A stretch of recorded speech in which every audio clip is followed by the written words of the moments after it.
Here I have Realme Note 12 Pro, and today I'm going to show you how to enter safe mode on this device. So in order to do this, firstly you have to turn your device off by holding down power key, and after your device turns off completely, you will have to hold down combination of keys power key plus volume up at the same time for a couple of seconds like this. After the screen turns on and you can see logo appeared, you have to release power key and keep holding only volume up, just like this. In the following menu, which will appear, you have to use volume keys to navigate and power key to select.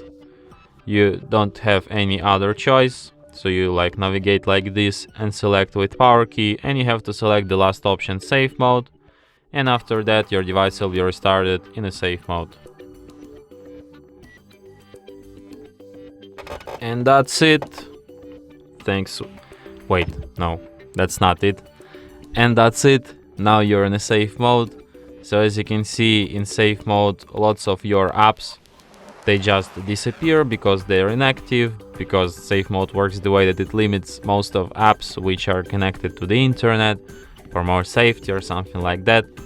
So if you want to quit this mode, just restart your device, and after that it will be restarted just as usual. And that's it. Thanks for watching. If you find this tutorial useful, don't forget to hit that like button and subscribe to our channel.